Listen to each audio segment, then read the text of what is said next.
y'all excuse me. I couldn't get it together today, so this is what it's gonna be. What do you mean you couldn't get it together? You look great. I could not get it together. I mean, your skin is just always so perfect. Thank you for the skin compliment, because I'm telling you, I got the skin regimen that I know I've been telling you guys for like a year that I would give it to you guys, but I haven't. But it's like the bomb diggity. Like now more and more, like less makeup. Now I'll do like maybe a tinted moisturizer. The biggest thing is these lashes, y'all. I found this Russian lady and I found her on Instagram, and I couldn't believe the work that she was doing. And it's like these lashes, like look, they look. My neighbor saw me today and said they look like they're growing out of your face. I'm like, I know, supernatural. Look at this hater right here saying that you're gatekeeping. Hey girl, hey girl, you better slow down. Anyways, you guys, welcome to TMW Online. We are covering all things before the 90 days, season 8. We are on episode 3, and I just gotta tell you, like, I was telling Abby, this is quintessential 90-day fiance, taking it back to season 1, season 2, season 3, because none of these couples have met. They haven't been on TV. We're not seeing them online where they're like, giving us all the tea back and forth. Like, this is like proper 90-day fiance. And that's why I'm all about it. Is this episode completely problematic? 100%. However, this is what we signed up for. You know what else makes this like quintessential, typical 90-day fiance? We're only on episode 3 and we've already got our first, I'm done. I was going to say that first of the season. Facts. So let's just jump into it. Because I got some things going on tonight. Oh, somebody has things to do. Things going on later tonight. Did you guys see that I got my ears pierced again? My mom basically is like, you need to stop whatever this teenage rebellion is. You guys, I did this when I asked you guys, and then I went with my niece and got double piercings, but the bling is like helping me bling it my life out. I love it. Okay. I love it too. That being said, let's jump into Laura from Vancouver, Washington. Oh, I was going to pull pictures up because we barely have met Laura, right? So she's 47 and I'm not going to pull her picture up. I'll do it next time. Okay. She is packing to go to see her man, Michael. Now, Birkin. Oh, wait. Yeah, Birkin. Michael's the best friend. Birkin. That Freudian slip. Well, because Laura from previous season, Michael from previous season, Birkin, Nigerian, it's all the same messy situation. But yeah, You're Birkin. So she hates packing. Same girl, same. I'm going to tell you something. So I've been gone for a month. I got back a couple of days ago. And, I went with 2 suitcases, Abby. One filled with like gifts and packages and all the things. And I came home with 4 suitcases. And I'm a true immigrant in the sense that one suitcase was full of food. Like full of just food. Food that might like jollof rice, chicken, fried fish.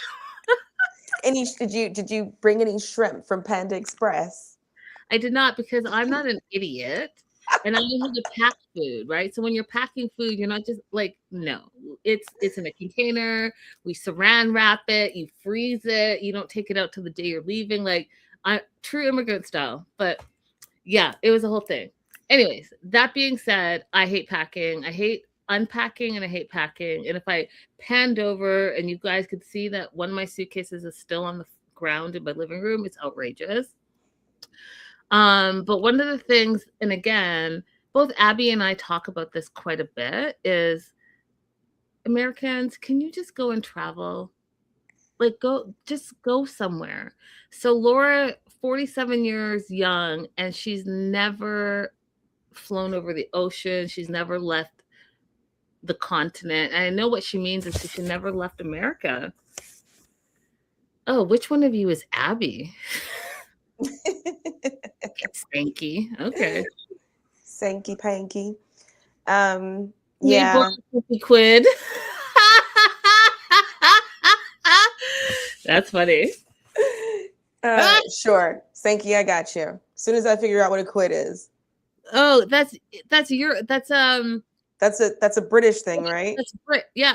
Yeah. What is it in number? In 50 quid is a lot. I'm thinking it's about $80 US. Quid is more than a pound.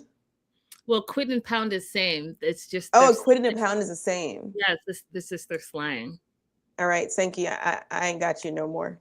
You're on your own. You could go ahead and add 50 quid to this chat if you want, Sankey. But that being said, Laura is traveling for the first time. She's nervous. You know, she confronted her best friend Michael, who really does have feelings for her, but he can't voice them. And she's like, you know, I gave him a chance. It didn't work out. And he has not come to terms with his feelings for her. Although they're in a great friendship, she's like, I have to do me. I gotta date, I'm gonna be out there. If you like have feelings for me and you can't handle it and you can't address it and you can't communicate, then I'm gonna keep it pushing. Right. So which is respectable. What else is she supposed to do? That part.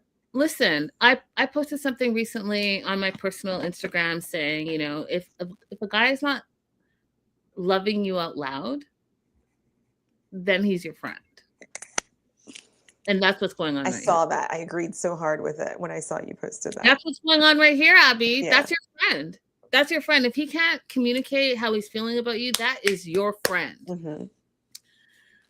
We meet Eileen and Terry, who are Laura's parents, and they're going to take her to the airport because they want to, quote unquote, make her feel supported.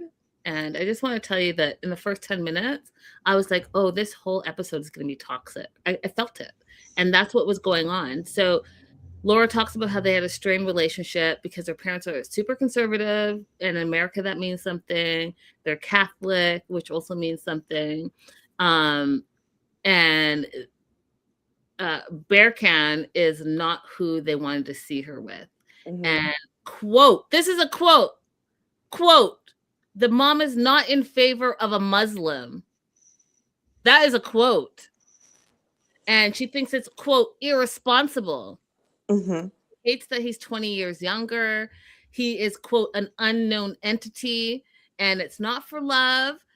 He wants to get out of Turkey. She's only seeing all red flags. And although she's saying all this and saying, yeah, but I really want you to feel supported, that's why we're taking you to the airport. Unleashes just negativity. And, you know, you're in a car, you're driving far to the airport, you're trapped in the negativity, and all she's doing is spewing negativity and talking about the concerns she has and how she disagrees with all of it. And, quote, she's not happy for her daughter, Laura. So my question, Abby, is what part is the supportive part? Because I got to tell you guys, words are powerful. Mm-hmm. And if you're a parent, the way you speak to your child, whether they're 10 or 40, 47, I was going to say 40, 10.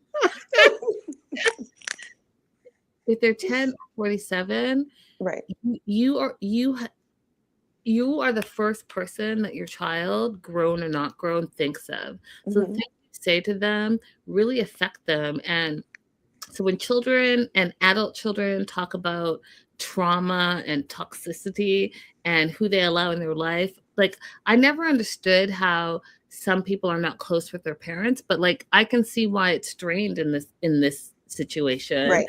Because if your parents are always talking down to you and not supporting you, even though they're saying that you're supporting you, right, it's something that you hold true to your heart. And I hated it for her. There's a parenting philosophy that you're running up against that overlays this entire conversation, which is, if I do things for you, then I love you. No matter what I say to you, if I have done an action for you, then that is sufficient for me as a parent. Here's how you see it in action. We're taking you to the airport. So it doesn't matter what we say to you while we take you there, because we're supporting you by taking you to the airport. I give you food to eat. you have a home to sleep in. So it doesn't matter how I talk to you because I have provided you what a parent is supposed to provide you, and therefore I'm a good parent. We see parents who kick their children out all the time for being homosexual or being transgender who claim that they're good parents. I provided them a place to live. I provided them with food to eat. And the only reason I kicked them out was because they weren't conforming to my house rules, but they will still call themselves a good parent. So that's the philosophy that you're hitting when you're like, how do they call themselves a good parent? Because some people don't believe that their children get to exist as separate people with different preferences, personalities, and opinions. Yeah, Once yeah. Sorry So to cut you off. It's terrible. It's yeah. terrible.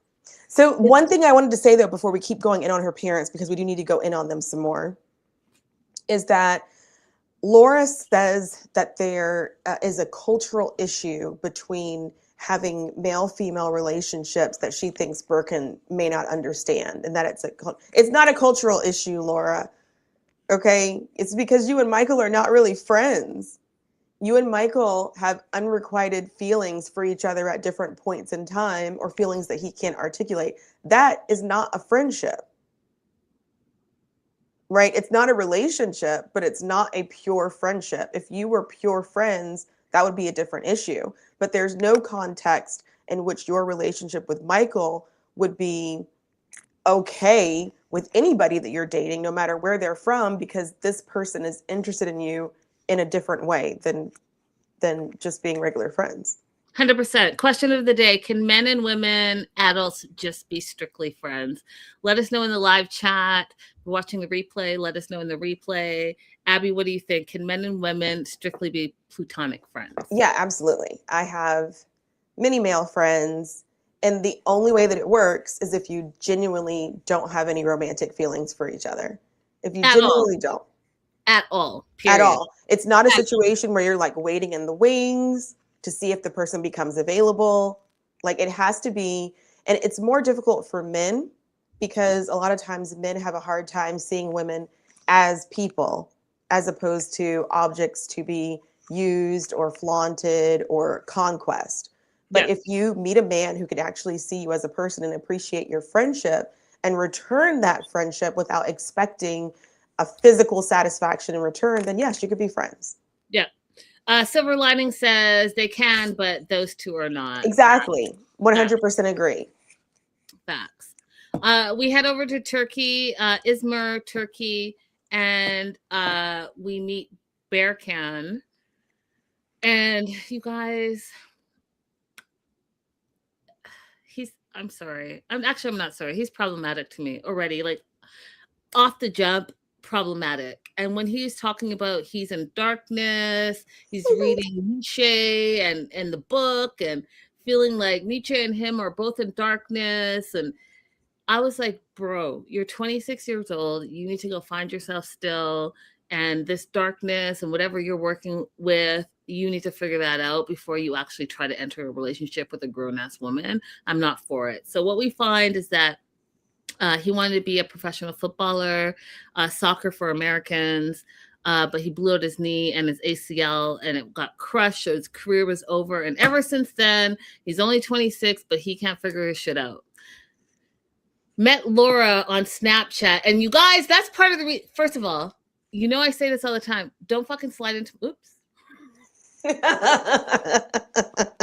Too comfortable. Don't slide into my DMs. I'm not gonna answer you. I don't like it. But I'm not on Snapchat. When people are like, are you no, because nothing good happens on Snapchat. Why do you want to send me something that disappears? It's because you're not supposed to be sending it to me in the first place. They met on Snapchat, and he feels that Laura allowed him to feel that dreaming is okay. She sees a sun in her in his darkness. Red flag, red flag, red flag. And after 3 weeks of talking on Snapchat, he told her that he loved her. And she decided that she was going to go to Turkey and meet the love of her life, which she continues to refer him to, which is confusing to me because you've never met him in real life. So, like, I've said to you over and over and over again, you guys, if you're in an online relationship, it's not a real relationship. You guys are online friends. Like, back in the day, they called it pen pals because you would write letters. It's the same shit, but you have technology. How is that? You never met him. So he's also decided that he wants to propose to her. She hasn't even landed in Turkey yet. What? And then, so we're learning about him. We meet Memo and Tugba, which are two best friends. And those are the two people that he's close to. And we find out, which I thought was interesting, wanted to get your take on it, Abby, that he is not close to his family, which for him to be from Turkey is very rare. Those families are intertwined. They're like African families. African families, Filipino families, like I can go on. There are certain cultures where you and your family are all intertwined with everyone else you know. And if you don't know someone, someone knows someone who knows someone, that boom. It's like I was shocked when he said he wasn't close to his family. What were your thoughts, Abby? Same thing. I was like, oh, there's got to be a story there, and I would really be interested in what it is. I was also interested because he's in Izmir, which is a part of Turkey that is super touristy. So I was wondering, like, is he?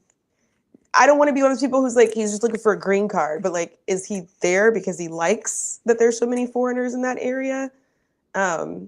Just something that came across my mind while he's looking for himself. Is that what he's doing to try and entertain himself? I was in Izmir, and it was the place where I got so many messages from Turkish men.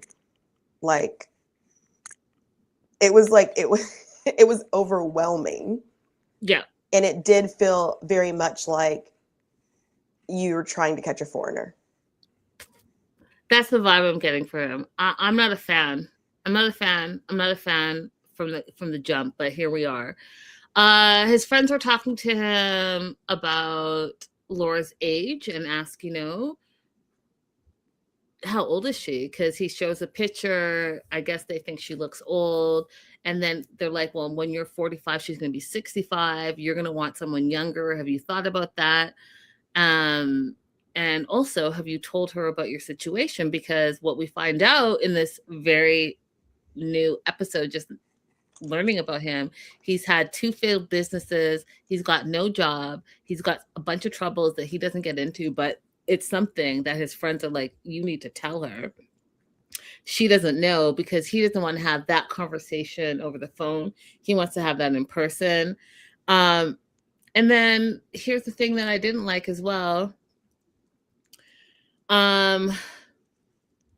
He wants her to end her years of friendship with Michael because he's not comfortable with the friendship. He doesn't think that men and women can be friends, and he doesn't trust Michael.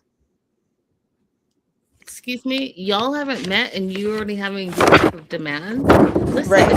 if you're in a relationship, okay, first of all, I'm going to tell you something. Your friends will always be your friends.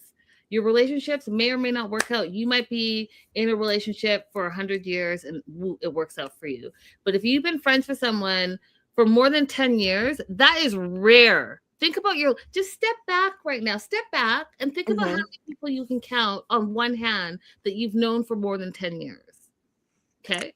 Are you going to stop being friends with your friend of 10 years over some random that you met on the internet that you haven't even met in real life who's demanding that you end your friendship? Because if you do, you're not a true friend.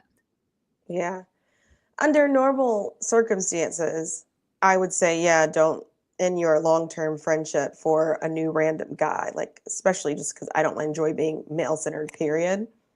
But because we've already seen the inside of this particular relationship, it is one. No, Abby, no. End your relationship because Michael can't communicate and he's wasting your time. And if you truly have feelings for him as well, outside of just being a friendship, then yeah, end that and move on. lose the dead weight, but don't end it because some random told you to end it. Yeah, not because random told you to end it, but because you're trying to move on with dating and having the rest of your life, and this person is not giving, like, just don't use your friends as a filler until you find a boyfriend. That part. Which is basically what she's using him for, and is what he's using her for too, because he's not ready to vocalize what he really wants. So they're too old for this. Facts. Hi, avoiding eye contact. Love the screen name. Thank you for always being in our replay. We appreciate that. While I have that in my thoughts, don't forget to like and subscribe and tell a friend. We are trying to grow in 2026, y'all. Yes. Okay. Moving on to Lisa, 52. First of all, so I tell you guys to like travel and all that stuff, and I travel a lot. Abby travels a lot, but I will tell you honestly that I had never heard of King of Prussia. There's a really big mall there. That's the only reason why I know it. Yeah, so in Pennsylvania, never heard of it. Had to look it up because I was like, what? Where are we? Anyways, we're meeting Lisa, and you guys, I just finished talking about toxicity and Laura and Michael and Bearcan, and I'm gonna tell you, meeting Lisa, first 5 minutes, I'm like, this is all toxic behavior. Lisa needs a therapist, and Lisa needs to work out whatever her issues are, because it's spilling all over the place towards her friends and her daughter, and I don't appreciate it. What were your overall thoughts before we break it down? I did not perceive of her as a good parent.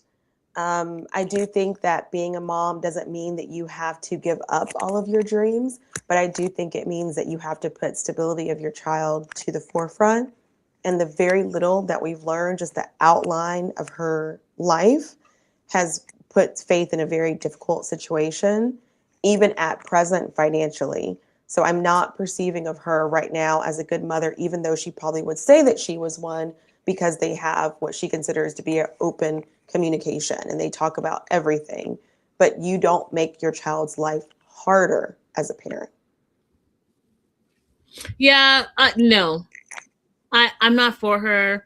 Avoiding eye contact, Lisa's a wreck. I 100% agree with that. I think that as a parent, you got to remember that you're a parent first before you're their friend.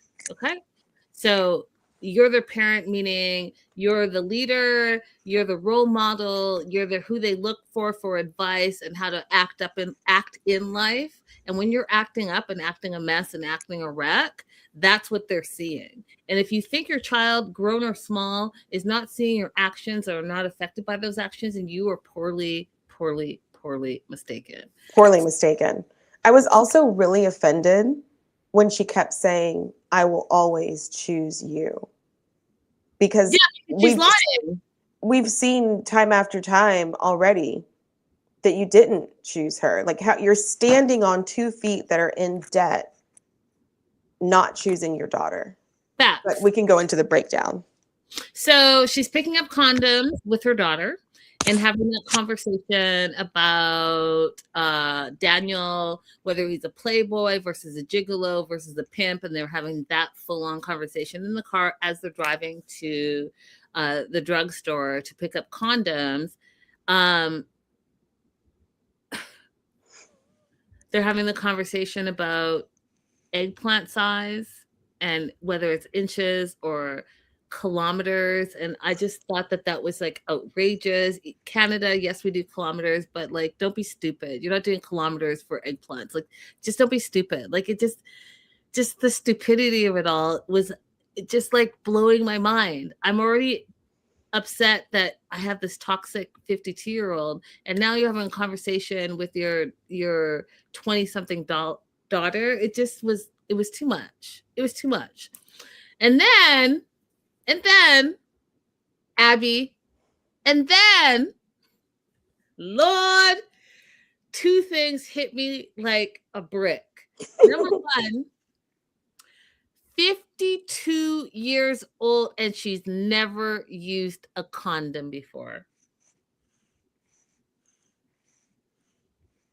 Let that sink in. 52. Well, that one didn't catch me off guard so bad, because that would just indicate that the time period that she grew up in, I mean, like, it makes sense. Does No it? sex, it does make sense, because in sex education, what you learned back during that time period, because I'm 45, we're not far away from each other. What we did in sex ed was, you're supposed to be abstinent until you get married. And if you are actually using any kind of birth control, whether it's like a pill or, condom, you are promiscuous, you are sinning. And so you're not really encouraged to use birth control. You're just encouraged to get married. And then once you're married, you don't need to use any kind of birth control. So like, she would have been taught the same thing that I was taught in sex education, which is just abstinence. I'm not saying that it's smart. I'm just saying that it makes sense that that's the situation she finds herself in. Avoiding eye contact. The 80s did have AIDS, but at the time, I remember we were all told that it was just for men who were committing sins. I don't know if I could be more explicit than that. That's what we were taught about AIDS in the 80s. Okay, and everything you're saying is valid, Abby, but like, she's 52. We're like in 2026.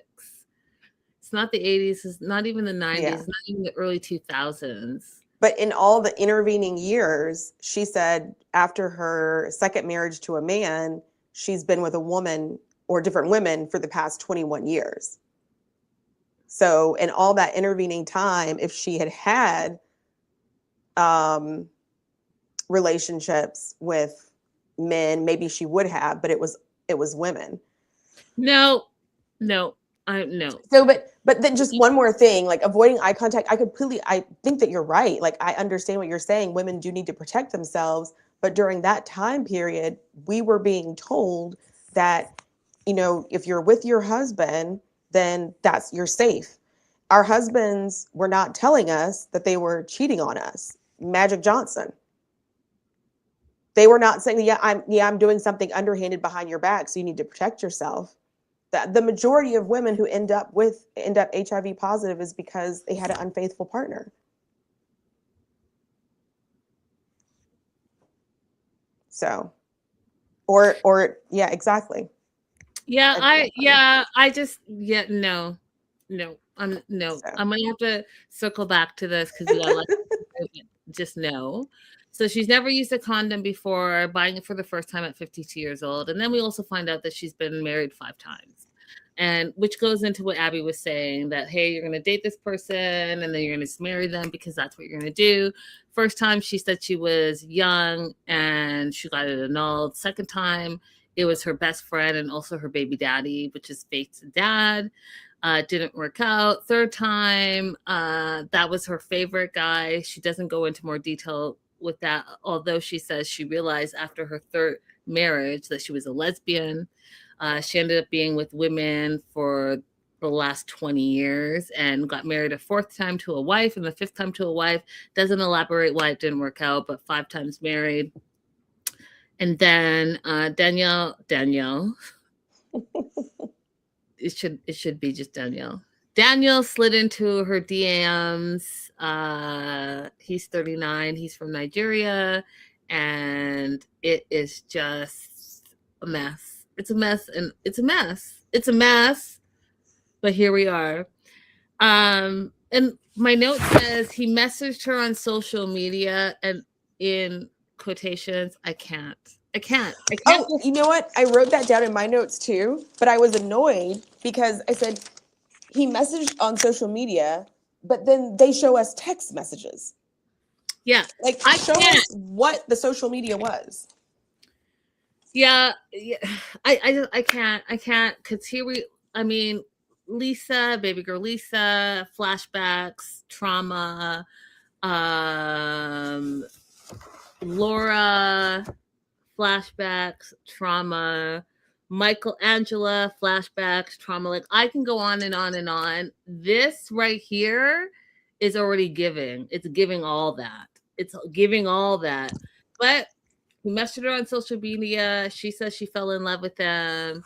And then this was a funny part to me because, you know, I'm all about extensions and hair and all that.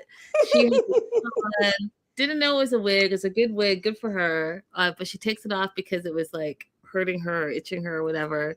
And something that I thought was terrible. And I wondered out of her 5 exes, which ex it was. But one of her exes made her cut her hair off. And she misses her long hair. And that's a whole conversation. Yeah, I was like, that is a good indicator of her inability to maintain her own personality. Yeah, well, you're not about, if you met me and I like lashes, I like extensions, I do this, and this, that's who I am. What you're not about to do is say, cut your hair off, take off your lashes, blah, blah. No, nope. If you don't like it, then I'm not the person for you. And what I'm not about to do is change who I am as an individual, as a grown-ass woman, because you want me to do something fucking crazy. Oops. Linda has lost it today. Have you ever asked someone to change anything about their physical appearance that you were dating? Not at all. I might have bought them a nice shirt that I think would look good on them, but I haven't asked them to change their physical appearance. No, because that's who I met. If I'm attracted to you and that's who I met, then that's who I want you to be. Okay, I feel better now that you said that because I did. I started dating this guy and he started losing weight. And I was like, I really don't want you to lose any more weight. Because, like, you know, I'm a little bit of a chubby chaser. And he was losing way too much weight. I want to jiggle things. Yeah, you know what? I'm gonna leave that for the live chat and the replay because I will go off on a TED talk and we'll be here for 3 hours. So y'all just go ahead and talk to Abby. Faith, who is Lisa's daughter, says her mom falls in love really quickly, and we start to see and hear about the trauma that Faith has gone through. And she says, all I can say is I've growing up, she went to 15 different schools and that they moved a lot. That is really sad. So going back to what Lisa said, where she's like, oh, she says it later in the episode, but that I'll always choose you first. Clearly, you didn't choose her first, ever. And that's where her trauma is centered. So there's only 12 years of school. So 15 different schools over 12 years. Terrible. Abby, it's terrible. Horrible. We learned that Lisa and Daniel have engaged in some online intimacy. Again, too much information for me right off the bat, but here we are. She is in the drugstore and calls over employee because she doesn't know what she's doing. But here's the thing that I thought was interesting. For someone who's never, she didn't say she never bought a condom before. She said she never used a condom before. But she needs latex free because she's allergic to latex. And I want to know how she knows she's allergic to latex if she's never used a condom before. Balloons. Oh, so she's just ballooning it up. She's blowing balloons and her lips popped open. Probably. I mean, like, this is a lady who's 52. So like our old school birthday parties, you just buy a pack of balloons and blow them up. 80s birthday parties, Rainbow Bright cake, and some balloons. Hospital, Silver Lining says gloves. Abby saying balloons. Yeah, there's a ton of ways she could find out she had a latex allergy. You see my face right here? I'm not buying it. She's not. You know what? The problem is that when you don't like someone, you just don't believe anything they say. You're right, Abby. Abby, you're so right. You know what? You know what? That is my toxic trait. If I don't like you, I don't believe anything that you're saying. It all sounds like lies. You're right, Abby. Absolutely. That you nailed that right there. And you know what? I would say I try to work on it in 2026, but no, I'm not going to. Because you know what? My gut is like always right. I'm 10 toes deep, whatever, silver linings 10 tones down. 10 silver lining keeps correcting the sayings. And I try to say, I've known you now for many years, and you know how I am with sayings. You should just know automatically what I mean. It's fossilized at this point. You know how like when you learn another language and you learn a little thing wrong in that language, Okay. if it's not immediately corrected, it becomes fossilized. It is the reason why I like don't try to make me use poor when it's supposed to be para. It's fossilized for me. That's it. It Listen. happens. And plus, Americans have too many slang words. Like I cannot keep up with all of them. So I'm just trying to like get the general gist and keep it pushing. Okay. Yeah, I let her go say 10 toes deep. That's it. It sounds better anyways. It's proper English. And I'm into proper English. Hey, Joslo. Anyways, I'm just dropping stuff all over the place. Okay, so yeah, the latex free business, don't believe it, don't believe the hype, but we'll see. Then we find out that Daniel doesn't know that she's been a lesbian for the past 20 years. She told him a lie, said she had a fling with a woman and it didn't go over well with him. Talking about like God and God says this stuff, and that's another red flag for both of you. Maybe you guys should not be in a relationship, and you should not be pursuing this relationship because him and his culture, 39 years, he's deep in his culture. He's not going to change his mind. So you should know that. But then you don't know anything about Nigeria except for what you've learned on Snapchat. Fair. Yeah. Lisa, my summary of her is that she's a person who lacks introspection and lacks any kind of definitive personality. She wants us to believe that she does. She's like, I am not ashamed of who I am. Okay, ma'am, then why aren't you living in it? Why aren't you sitting with it and telling anybody that you encounter what your truth is without fear of whether they're going to love you or not or continue their relationship or not? That is an indication to me of someone who does not have any strong convictions, personality, or morality. And like, what is your conviction? I'm confused. Like, you say you're a lesbian, but then maybe are you bisexual? Are you sexually fluid? Like, I'm not clear how this dude came on Snapchat. All of a sudden, you're no longer a lesbian. Like, I don't think she's clear either. I just don't understand it. Like, and you know, to each their own. But like, I just don't understand it. Yeah, avoiding eye contact. They do not like that. They do not. Yeah, they don't like that. So she goes for kibachi with her best. Wait a minute, they go for what? Isn't that called kibachi? Oh, sure. What do you call it? Hibachi? Isn't that what I just said? No, you said kibachi. And what did you just say? Hibachi. Oh.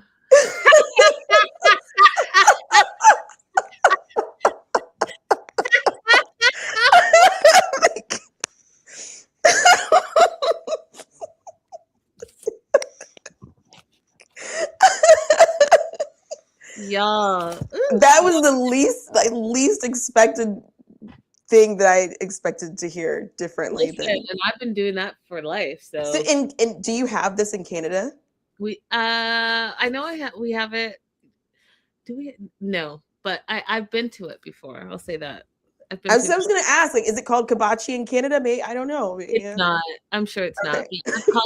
I've called it that my whole life, so that's what it is to me.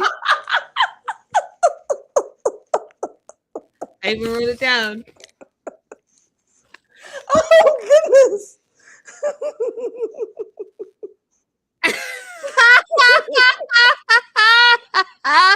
You know what's terrible is no one that I've gone with has ever corrected me. Y'all are so rude. Have me out there running amok. All right. Chantel said, "I got it. Let me just type real quick." She's been listening. She's like, "I got to type this real quick." I'm Canadian and it's hibachi. Facts. Linda unable to locate any hibachi restaurant.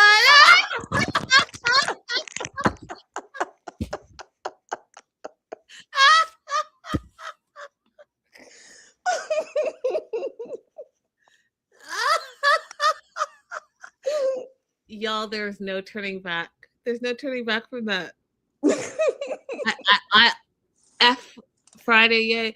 Listen, what do you say? You have to take that one on the chin? I gotta take that one on the chin. You guys are absolutely right. And I'm a mess, but listen, I own it. I own it. So listen, I'm actually a little bit shocked, and I will, after this stream, I will go and sit down with myself and work it out. But dear friends that know me in real life who've never corrected me, y'all are, you can take that third finger all the way.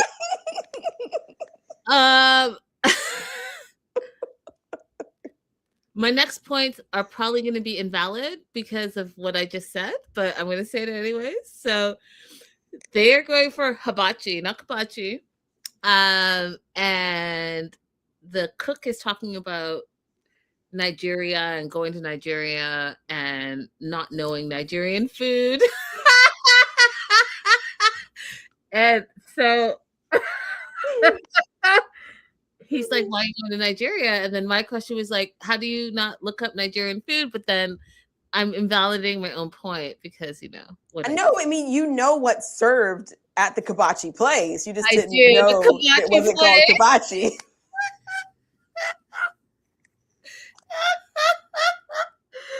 Oh gosh, so funny.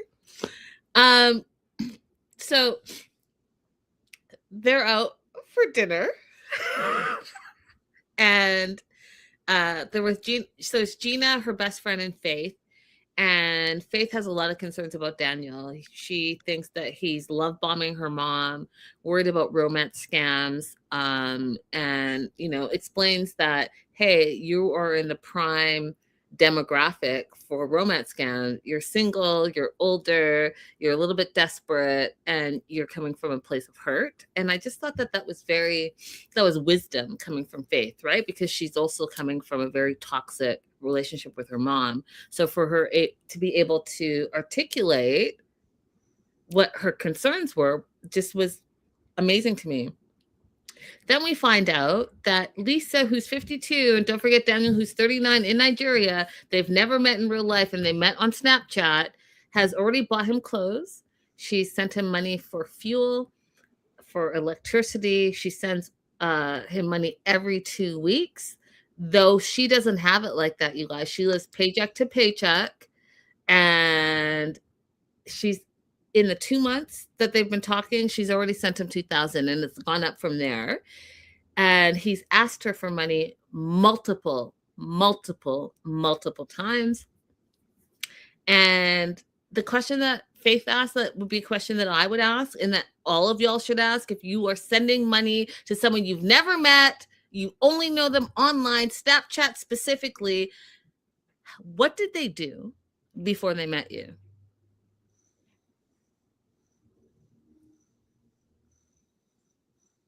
Okay. She goes on, she meaning Faith, goes on to say, like, I don't get it, because the mom is now backtracking a little bit and trying to stick up for Daniel, saying, you know, he caught malaria and then he caught something else and something else. He's been very sick. And Faith's like, well, so now that he met you, he gets sick all the time. And so you have to send him money. And yeah, he lives in a poor place, but guess what? We've been struggling. We're in a poor place in America, and you are borrowing all this money from Gina, and Gina is giving you the money for the visa for you to go to Nigeria. She's giving you money that you're sending to Daniel. Like, yeah, this fool's saying he loves you because you're sending him money. Mm-hmm, mm-hmm. Right. Send me money every 2 weeks. Yes, please. Yeah.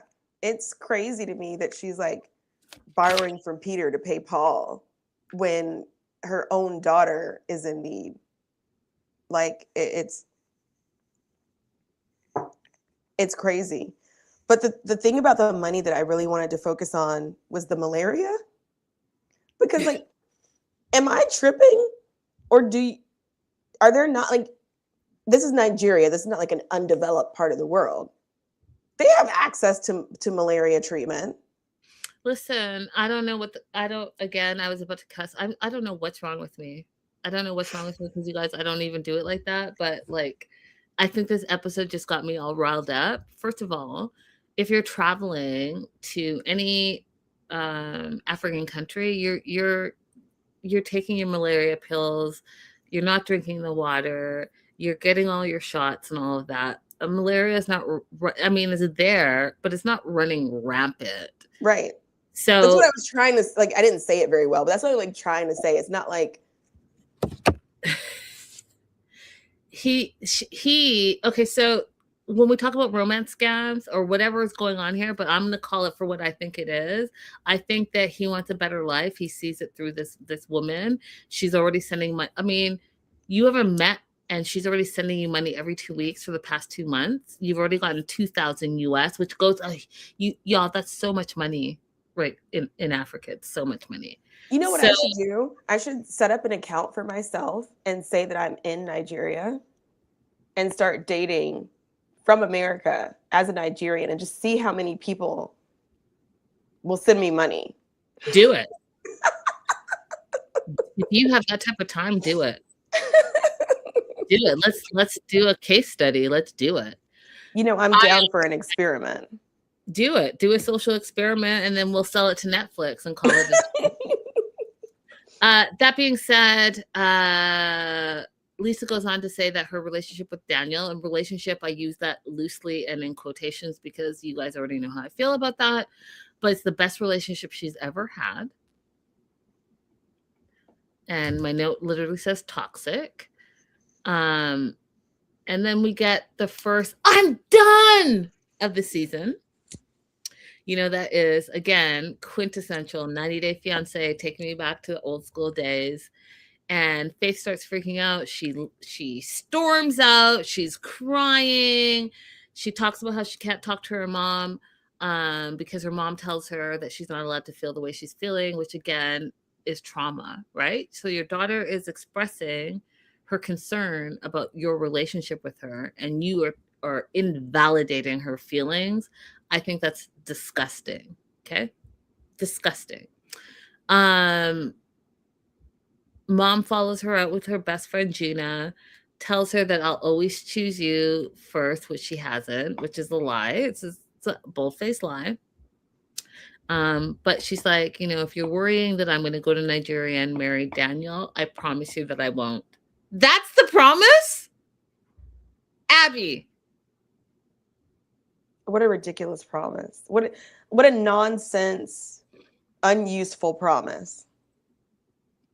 Disgusting. Disgusting. Daughter's concerned that she's had so many relationships. She's always put her relationships before her daughter. And the daughter says, you know, you never listen. You never think about us first. And my note says, the toxicity and the trauma that this girl is carrying is palpable. Like, you see it in how she talks to her mom. And I dare say, you know, and don't come for me, but I feel like you also see it in her health. You see it in her health. That's the only way. No. I think that's absolutely true. When she said she went to 15 schools, I said she hasn't had any kind of foundation to establish healthy routines. At all. And I feel bad for her. I feel bad for her because she's not had a parent that could be a role model that she could look up to. She is parenting her parent, and that is just not okay. Yeah, I agree. Avoiding eye contact, said it sounds like borderline abuse, and I would go the other direction. It's neglect. Yeah, 100%. It's neglect, 100%. Moving on to Aviva. No, sorry. and Stig. And I'm gonna call him Elorn because that's his real name, and I'm not going with Stig. Linda, What were your? what is happening right now? I know my attitude. No, her What? name is Aziza. No, it's Aviva. Iviva. Where the heck am I getting Aziza from? It's Aviva. I know that for sure. Because my Ghanaian name is Afia. And so I was like, oh, that's pretty close. So no. I say crazy stuff, but I'm Oh my gosh. I got her confused with Mike and Aziza. Remember them? yes. Okay. All right. Go on. Y'all. She tried to take me out. Right? Hey, Mia. Hey. Yeah, thank Okay. you. Linda is correct. Ching ching. I'm correct at least once. Ching. So Aviva's flying to Belize. She almost missed her connecting flight. And you know what? For those of you that travel like Abby and I, that is a B to try when your flight is like delayed by someone, delayed by just being delayed. And you have to get, because you know that if you miss the connecting flight, then you're going to be sitting in the airport for hours. And it's like, you just want to get to your destination. You've planned it, you've booked it, you've paid for it, and one day off will like totally take your whole day. It's like, I hate that. So I felt her when she's like, her flight leaves in 20 minutes and they haven't even landed yet. Like, do better, airlines, do better. Right. And that's the reason why, like, whenever I see one of those discourses about, like, why do people stand up when the plane lands? You can't go anywhere yet. I don't say a word because I'm a stander-upper. Oh, If you my connection is coming in, you are? I am, because if my connecting only if I have. Wait, Abby, let me just get this straight. So the plane lands, pow. You stand up immediately. As soon as you're allowed to take your seatbelt off, if I have a connecting flight, I am making my way as far as I can get up the aisle before traffic stops me. Absolutely. Because, like, if I'm way back in the 20s and 30s and my connecting flight is, boarding in 15 minutes, I'm not going to sit back here all polite while everybody picks up their bags that they stuffed too tight and they can't lift on their own and they need help. I'm going to snake my way on up as far as I can get. Okay? And then I'm out faster. And I don't care. I've argued with people about it. I have a connecting flight coming in, and what I care about right now is me. So Abby and I are friends. We absolutely don't agree about anything. I think it's outrageous when people stand up when the plane lands. The doors aren't open, flight attendants aren't ready, the pilot hasn't even given the go ahead to open the doors. So, like, you're standing for what? Just to get in front of people. Yeah, you can get in front of people, but like if you have a carry-on and your carry-on's not directly above you, because sometimes it's like to the left or to the right, you still have to stop and get those. And it's y'all.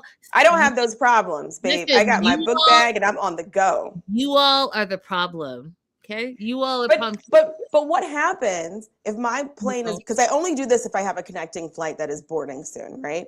So I have a connecting flight that is about to start boarding, right? So I'm supposed to just sit and let all the slowpokes get off the plane in front of me?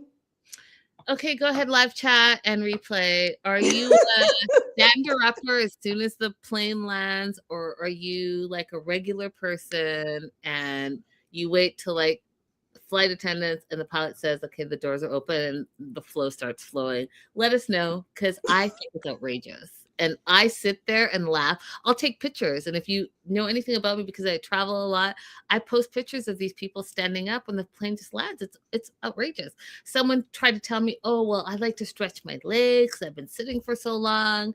Abby's saying that she snakes her way through. I'm going to tell you that's not real reality, because you can try to snake your way through, but the people that are ahead of you are not letting you out. And first class for sure. Oh no, I never For get all the way to the sure. front, I'm but not I letting you definitely I can get from the 30s to the 10s. Let us know what you think in the live chat. I'm a sit and wait person. Yes, Lindsay, because you know what, Lindsay? You are a normal person. Or Lindsay got the big bucks and she's already sitting in the front anyway. Or she doesn't have a connecting flight. Could be. Keep it coming. Keep your comments coming, because right now, Abby sounds crazy to me. Okay. Back Stig, to Stig and Aziza. Yeah. Don't back down, Linda. I won't. I'm trying to make travel smooth. And it's people like what's this woman's name? Molly, Forest Mom, who has never traveled before, that like mess it up for all of us. And Abby travels more than me, so I'm shocked about this standing up. It is making me look at her completely differently, because I won't do it if we have plenty of time. But yeah, she is a professional traveler. You know what else I won't do? I will not make you smell my stinky shrimp that I bring onto a flight. Facts. Silver linings with you, Abby. She stands. She hates being pinned in, even though she was probably on a flight that was at least 2, 3, 4 hours. So I don't know what she's talking about. She needs to stand and stretch. I've heard that before. Avoiding eye contact says nope.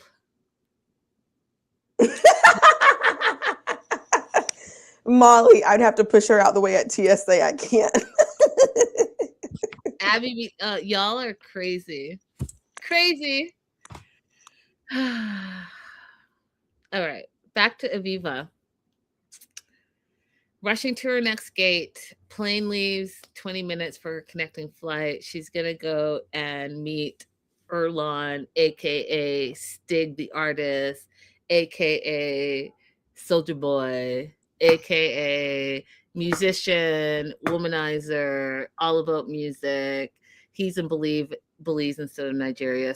Just insert same business. Now, the reason why I do not like this relationship also, right? So I think I'm 0 for 3 now. Yeah, I'm not into Laura and Bearcan. Nope. Definitely not Lisa and Daniel. Nope. So Aviva and Erlon, again, I'm not for it. So yeah, I'm 0 for 3. I think that he's using this as a stepping stone, because I would never have known who he was unless he was on this show. And for the simple fact that the second thing he says, besides that he's a famous Belizean artist, is that he introduces his team. So he introduces his producer, Perf, his manager, Richie, 6G, which is his boy. And I was like, nope.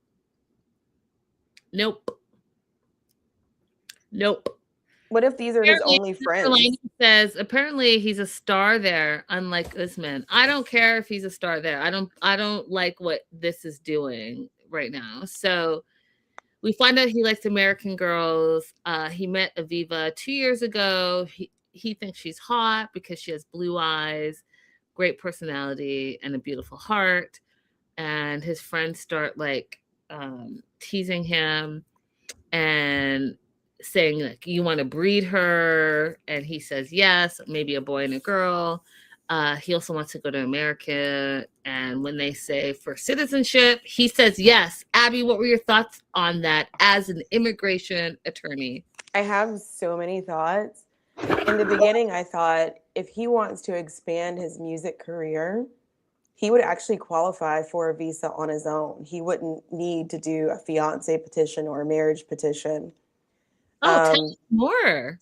Yeah, he could apply for, it's called an O visa, for people who have extraordinary talent in the performing arts. It's how Justin Bieber initially came to the United States, and a number of other artists. They didn't come as green card holders. They came, on an O visa. And then he's never said it completely, but I think Justin finished his process through marriage to Hailey Bieber. But But yeah, so he would qualify for that based on his, what appears to be the mass of people that are at his concerts and what he says about himself. He looks like he would qualify for an OV to be able to travel freely back and forth. But he says a lot of things that are questionable. Maybe he doesn't know that. Maybe he doesn't know that he qualifies for a visa on his own, because the whole idea of, yeah, I want to be American and I only go after foreign girls, that part does sound questionable. 100%. So this O visa, you don't need a sponsor. You just have to apply for it. Um, you don't need like an American company to sponsor you. You do have to show that you're financially stable, like, any other visa, but you don't necessarily need like a company backing you. All you have to do is show that you have business in the United States. So you're going to perform in a festival. You're going to perform at a museum if you're an artist of like painting or drawing or whatever. Like, just show what performances you're going to be doing in the United States, and you get the O visa so that you can travel freely back and forth. Thank you, Abby, the attorney. Silver Linings is pointing out some of her Belize experience. One, he isn't waiting for her. Two, American girls are a status symbol. Breed is a common term that there and isn't offensive.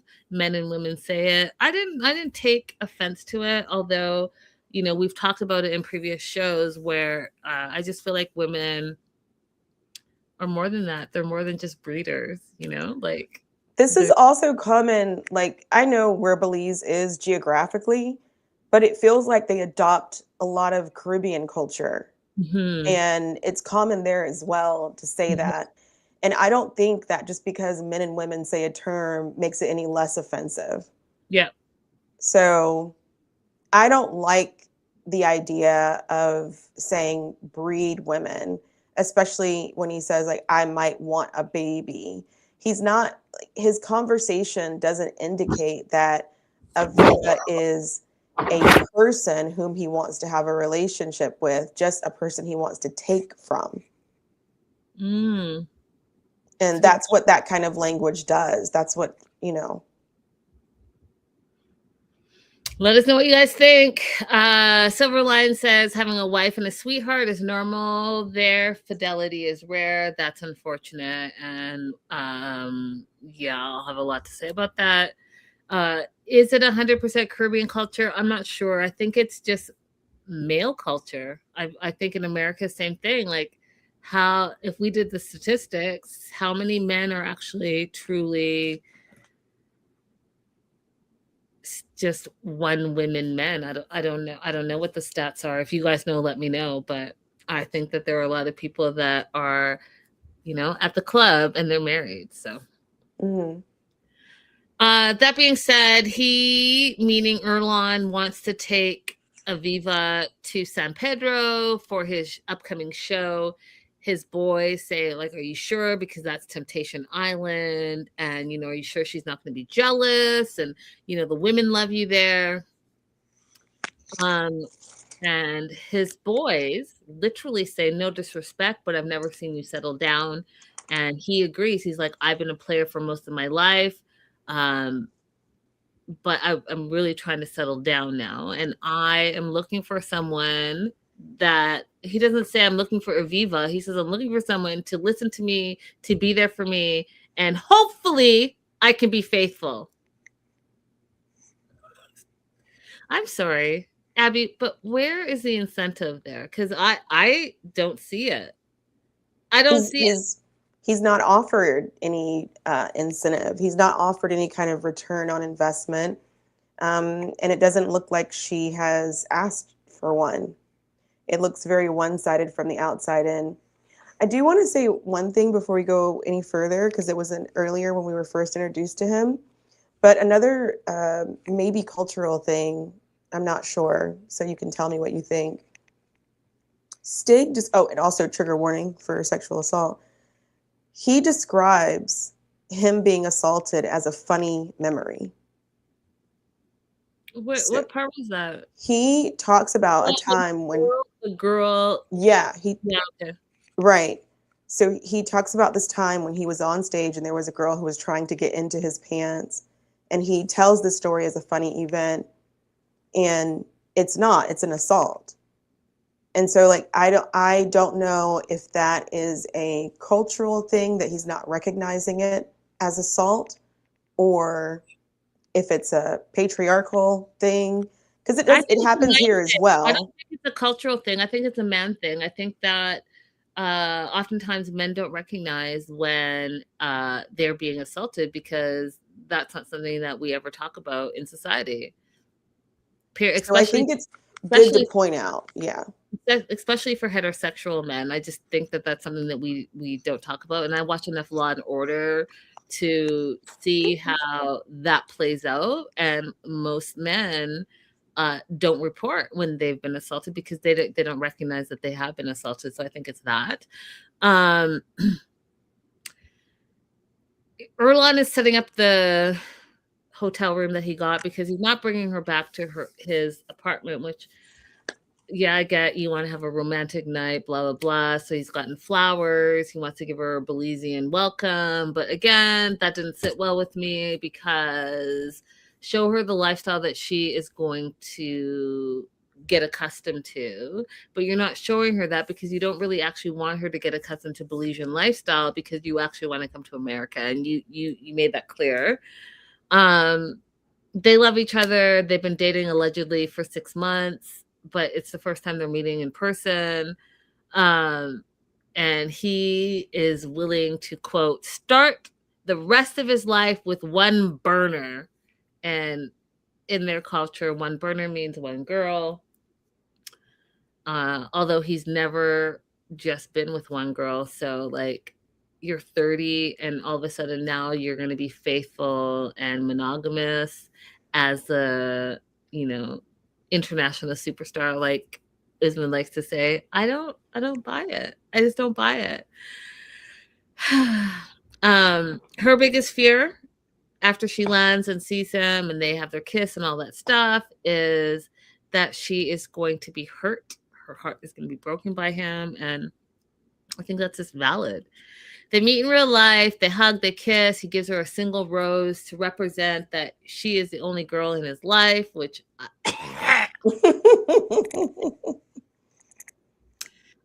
tells her that she's more beautiful in person, likes her body, says she has a fat booty. Just you see how it's just going downhill from here, you guys? She brought the Chinese food in the styrofoam container. She brought it, reminds him that he said if she brings it, she'll marry him. Again, cringe. And she feels a spark between them immediately. Do you? She throws the Chinese food away, as she should, because it was never refrigerated. It was in a styrofoam container for how many hours? Like, thank you for having a little bit of common sense. Not a lot, but a little bit. Just an iota. Just an iota. They're driving to the hotel. They pass his billboard. He's a wine ambassador. She's like, can I take a picture of it? Which I just thought was very, I don't know. I'm just not liking the vibe. Like, why ask him? Just take a picture. He's not the boss of you. Mm-hmm. It's a public space. It's a public billboard. Take a picture if you want to take a picture.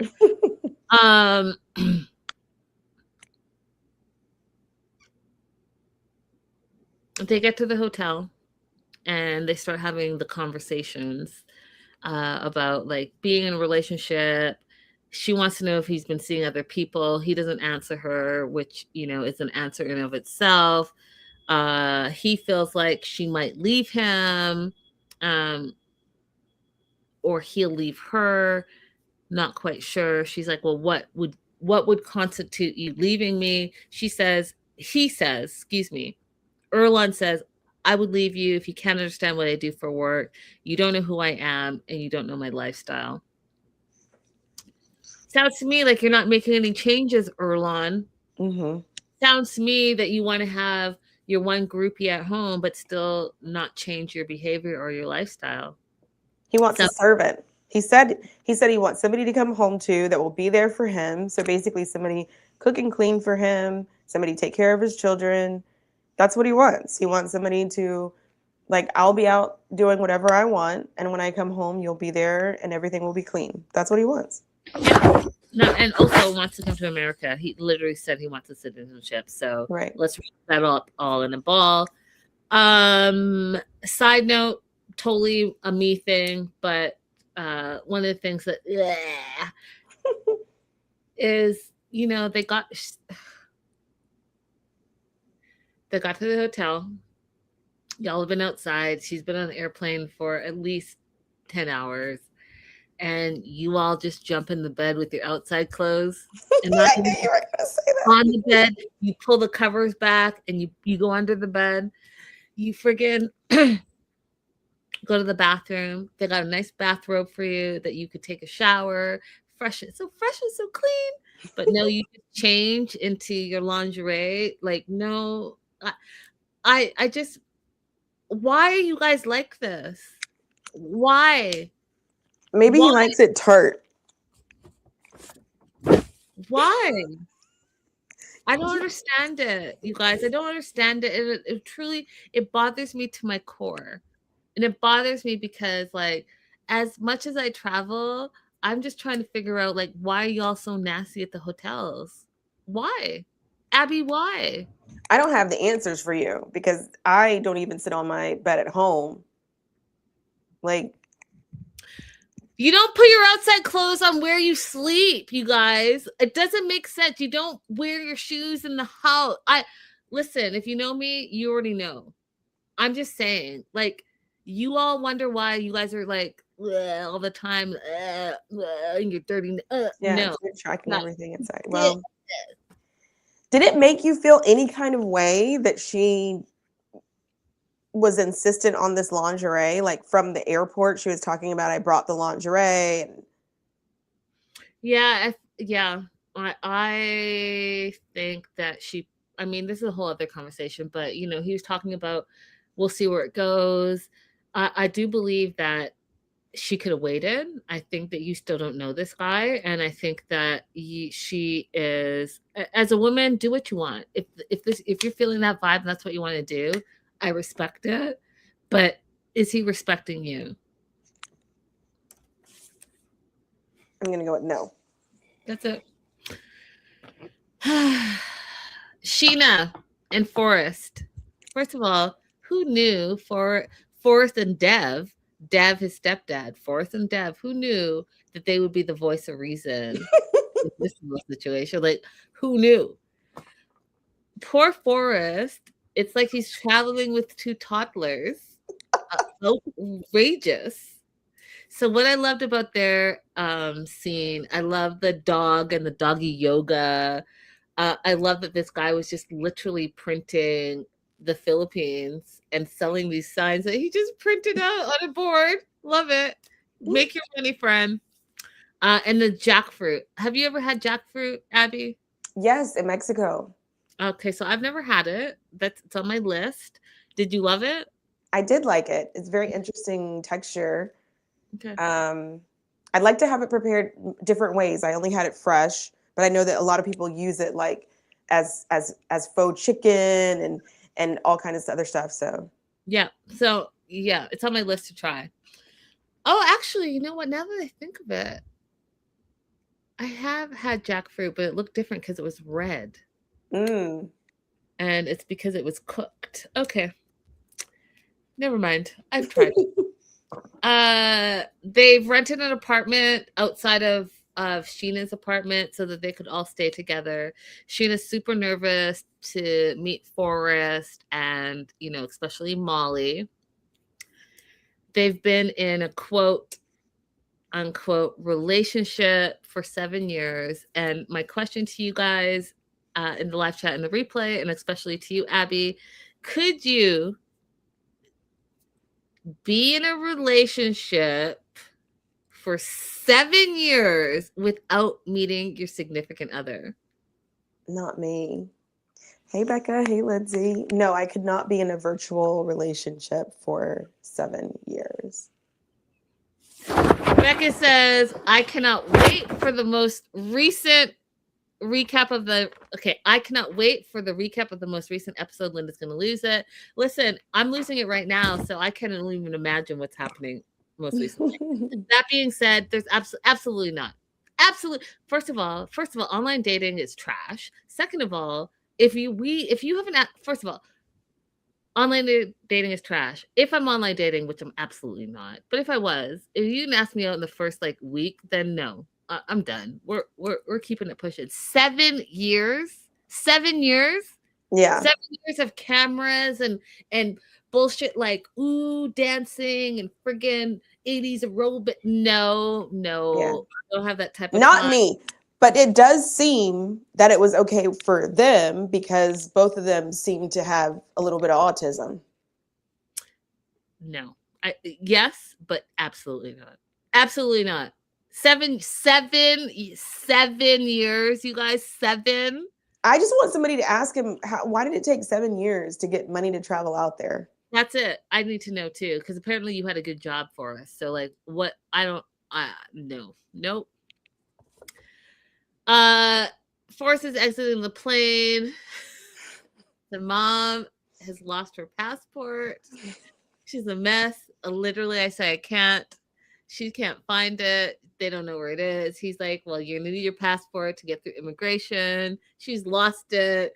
And she's lost it, you guys. And again, this is with travel. This is with like Abby standing up and trying to like, when you get off the plane, you got to keep it moving, right? It's like a line. We're all trying to get to like our check bags or to our connecting flights or to our peoples, whatever. But when you stop in the middle, amateur hour. This was she stopped in the middle and said she lost her passport. And now she's lost her passport on the plane. Explain to me how that happened. You took your passport out on the plane for what? You won't believe this, but I've lost my passport on the plane before. Please explain, Abby, because that's very amateur. Because I'm going to tell you, yes, boarding pass and passport to get onto the flight, right? They're gonna check those two things, right?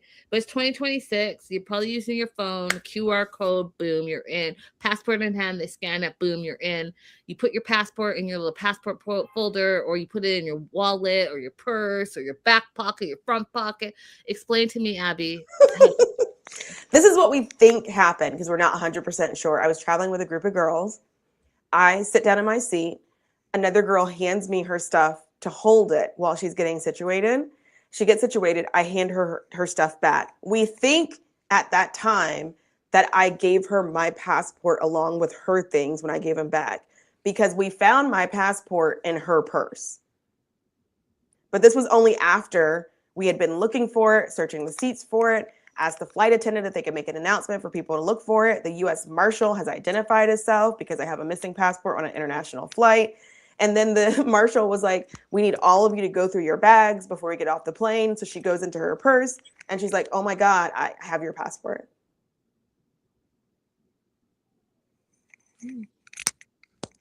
Was this like 10 years ago, Abby? This was more than 10 years ago. Yeah, okay, because that sounds amateur, and you are not an amateur traveler, so we'll give you a pass on that one for sure. But Molly is a mess. So Molly's like holding up the line, can't find her passport. Finally, they find it. It's on the plane. They get off the plane. Forrest wants to go and freshen up in the washroom, give himself a pep talk on "You're the man, you can do this." Woo woo woo. Meanwhile, Molly's turned up in the corner.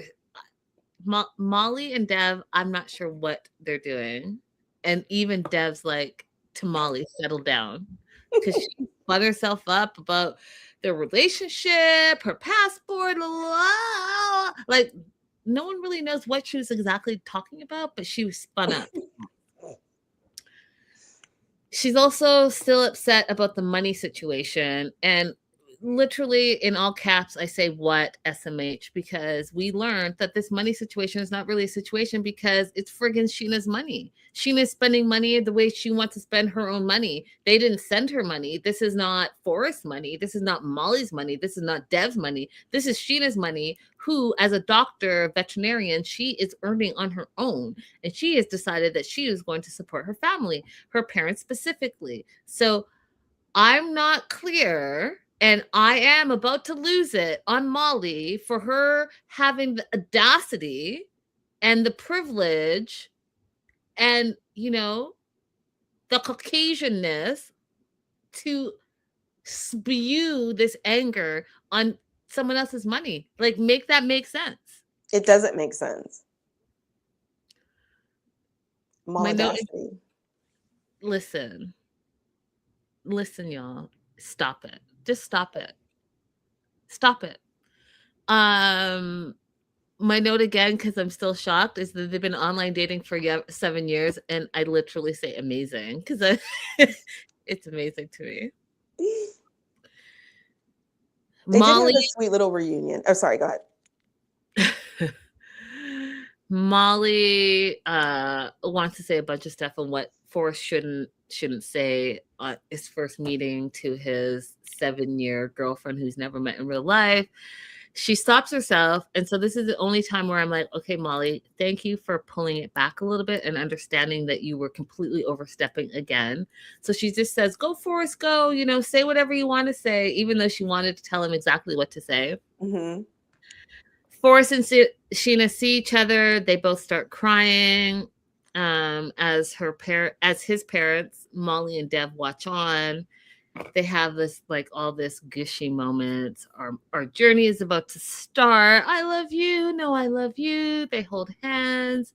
You're my world. Papa Bear, Snugga Bear, Hooga Bear. Now make a stop, but you get the point. This feels like heaven. They kiss. It's his first kiss, you guys. Don't forget, he is a 32-year-old real life. What's that movie? Virgin. 40-year-old virgin. Yeah, he's a real life 32-year-old, 40-year-old virgin. So his first kiss, they have at the airport. He loves it. He says she smells good, smells like fruit. It's lingering on his lip, like all that stuff. I'm happy. I'm happy for you. I am happy for you, Forrest. It was a bit extra for me, but I get it. Like if I was a teenager and it's my first kiss, I'm totally feeling what you're feeling right now. Right. While they're doing all of that, Molly sneaks up to give Sheena a hug. Now they're all hugging. They're all crying, including Dev. Dev is the voice of reason in this moment. It says, you know what? You're all right, Sheena. You're all right. They do group hug. We're all a family now. Sheena apologizes to Molly, and my note says in all caps, for what? For spending your own money? For what? Right. What? So Becca has just said over here that she thinks that Molly might also be undiagnosed with the TISM, and that's why she's also hyper focused on this money that doesn't belong to her. And that would make sense. That would make genetic sense. That makes a lot of sense, Becca. That's a good observation. It's hard to see inside of this particular situation because there's so much not mental health. What is it? Is that's considered like a learning difference? Whatever it's considered. I'm not sure what category it falls under, but there's so much of that going on in this situation that it's hard to assess it. Yeah, I mean, I am not so politically correct. I'm just going to say there's a lot of stupidity going on here. I don't know what the hell, but Frick is leading frack and it's not going anywhere. And like I said at the top of this, for Dev and Forrest to be the voice of reason, that tells you everything you need to know. Mm-hmm. Period. Full stop. Mm-hmm. Last and certainly least in my books. So far, it's a no for me for Laura and Bearcan. It's a no for me for Lisa and Michael. Oh, not even Michael, because I keep calling him Michael, because Michael's from Nigeria. It's Daniel. Lisa and Daniel, it's a no for me. Okay. Aviva and Erlon, it's a no for me. Okay. Sheena and Forrest, I'm rooting for them just because, like, they just seem so. It's like basic love, and I'm about basic. Me personally cannot be for it, but I'm for their basic love. My concern is that because we're perceiving him as nice, that we're overlooking a glaring red flag, which is his desire to control her money. Yeah, and so I'm I'm for them for now, but we'll see. But it's a no for everyone else, and it's absolutely not for Rick and Trisha. And I'm going to tell you why. First of all, 52 and 25, no. Second of all, before I even get into their whole situation, the fact that I found out this episode that he is a Dominican Republican. I need to end this immediately. The fact that I found out this episode that he's a passport bro and that he's been to the Dominican Republic and has a ex-girlfriend there told me everything I need to know about him. Predator vibes, 52 and 25. Okay. Going into third world countries for these young girls tells me everything I need to know about you, Rick. Rick and Trisha sleep together. She says they're compatible, and I've already had that conversation where I'm not liking how they're really over-sexualizing her. But no, I'm also seeing that with Aviva, who's 26. So the 20-somethings are being sexualized here. 20-something women are being sexualized here, and I'm just not a fan of it. And that's all I'm going to say. But apparently they had sex a couple of times last night, and then he wakes up and wants to do one more round in the morning. He has more tricks up his sleeve, quote unquote. I say SMH because you gross me out. She wants to take him to the market, explore the city. They're in Anilaki, and I love learning about all the travel, right? Especially as someone that loves to travel. I love that because even if you don't have an opportunity, I've always said this is where 90-day TLC Sharp Entertainment can miss the mark, because show people who haven't had the ability to travel what they can look forward to. So she wants to show him the market, and here's where his just very American came out. He is worried about the refrigeration and the types of meat. So stomach of the cow, pig face, intestines, the heart, the brain. He quote unquote says he feels deceived about this raw meat. It's wrecking his sexy vibe of the night. And just make sure that when you cook for me, that you don't put it in a stew. The ignorance of everything I just said there is blowing my mind.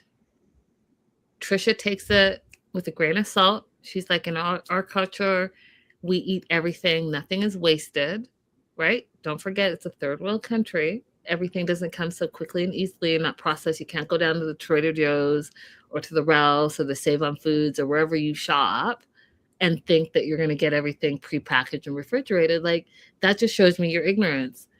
Then she said also, it's just food. Relax. I appreciated the way she handled that because it just gave American. Sorry, not sorry.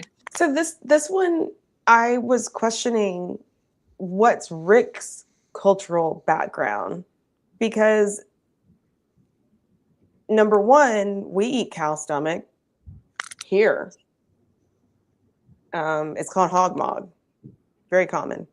And number two, I was wondering, like, when he travels to other countries, has he never been to an open market before? If he's been to the Dominican Republic, he's been to Colombia, you've never been to an open market? This is not any different than that.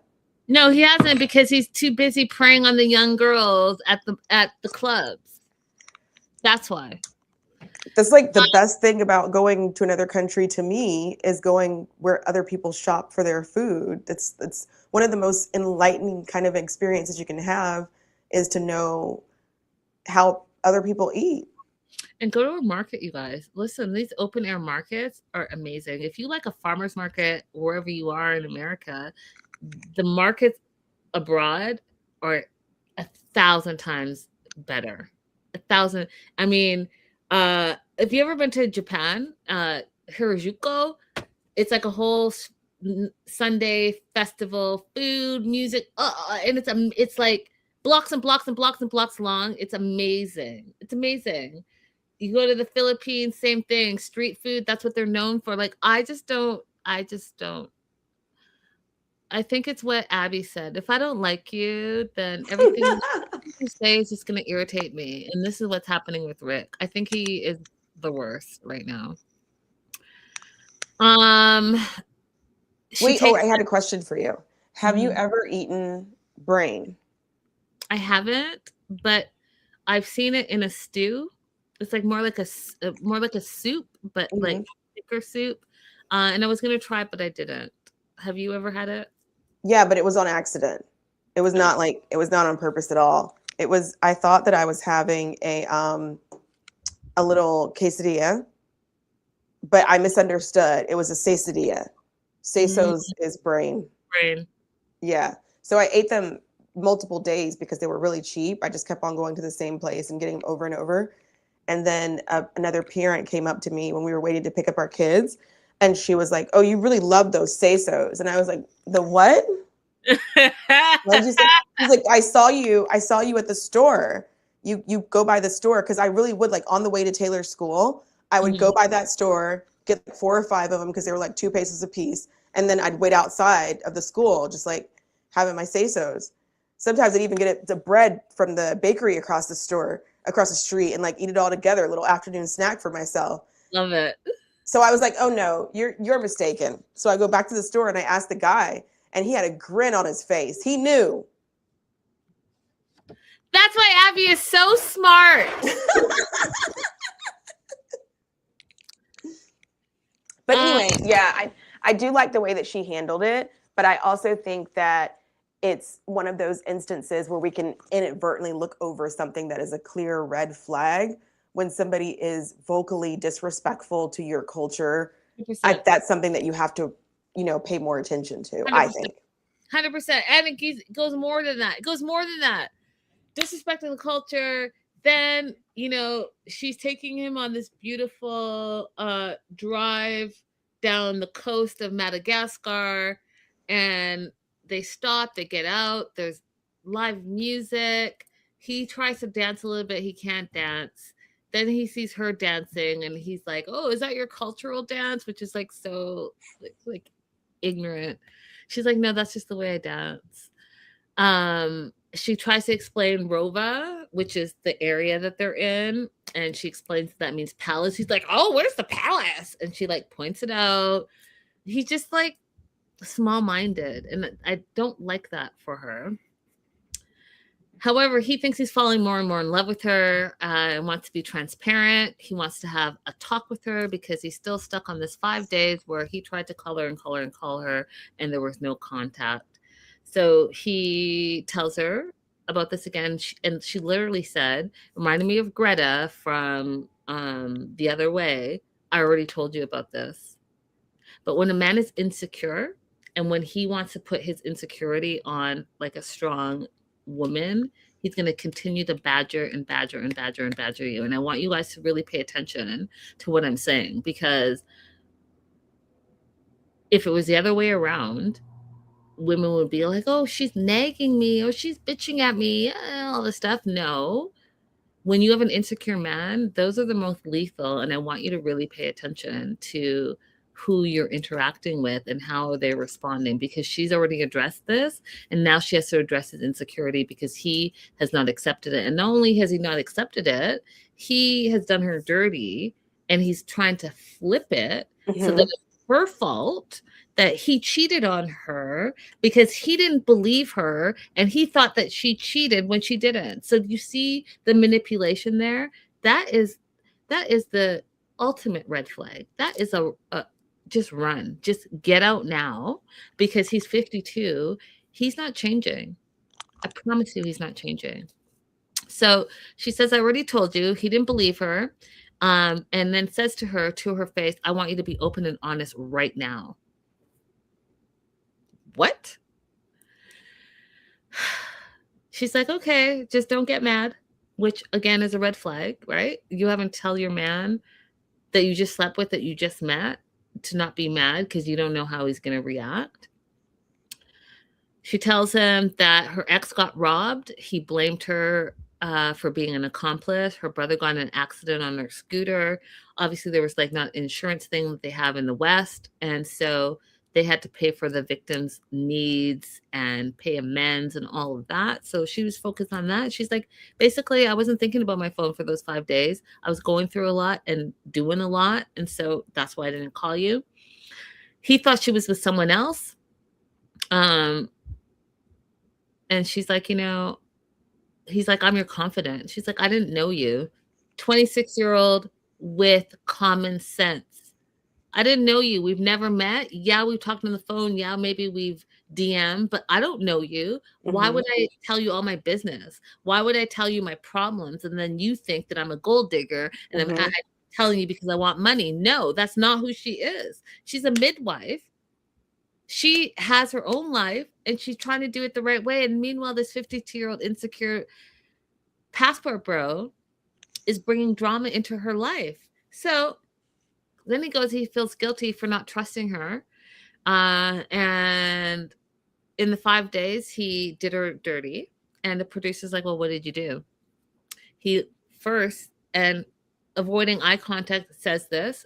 He gaslights not only Trisha, but the producer, because he says, oh, I talked to my ex from Colombia. No, that's not what happened.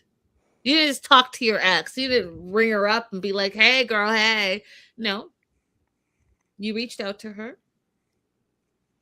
You said, come down here. You booked a ticket. You went down there for a week. You hooked up with her multiple times for the whole week. Okay. Who's the insecure one? Who's the cheater? Who's the liar? And then you literally, going back to, you demanded that Trisha be open and honest right now, and you didn't say a word about your cheating, yet you took your pants off the first night and jumped in the bed with her so she couldn't make an informed decision. You little cheating, BS, insecure, disgusting old man. Sick of you already. Also, you guys, I want to make sure we're on the same page. He's trying to disguise this as, during the time she wasn't speaking to me, I went and did this. That's not what happened. He did this after they had started talking again, after the 5 days. So the 5 days is done. They're speaking again, and he's in Colombia pretending to talk to her as if he's at home and things are normal and fine, while he's in this girlfriend-boyfriend relationship with his ex in Colombia. That's how insidious this was. Okay, so I think that's in the next episode, because I didn't see that. No. He says it like right at the end very quickly because he's trying to pull wool over our eyes. He says, even though she started talking to me again, I booked the ticket to Colombia. But before that, every time he describes it, he tries to say that it's in the 5 days that it happened, but it wasn't. It was after. A silver lining is agreeing with you. So he booked the ticket during the 5 days, but went down after they were talking again. Disgusting. Even more disgusting. Yuck, yuck. That's it. That's episode 3. I'm disgusted. I'm again, Forrest and Sheena is all I got going on right now. That's it. The rest of them are just red flag after red flag after red flag. But that's why I watched the show, you guys. It's quintessential. 90 days. Let's take it back 10 years ago. Yes. Also, Trisha, if you're out there, you guys, I did make one video that Trisha commented on. So if you want to come and chat with me and Linda one day and tell us more about your country and your culture and your food. We love that kind of stuff. I love that. And also we could talk about midwifery, and we can get Crystal, who's our, resident midwife, on the show and have a whole conversation about Black women and their health and babies and all of that stuff. I would love to do that show. All right, you guys. I'm going. I am going to get ready. I have dinner plans. Oh, I'll fancy. leave that. Yes, fancy. We're going to remember that and ask how it goes. You can ask. It might be better if you text me, because you know how I am with privacy. Like and subscribe, you guys. We'll see you on Monday. Have an amazing weekend. Put yourself first. Love on yourself. And remember that you are that bee. Bye, guys. Bye.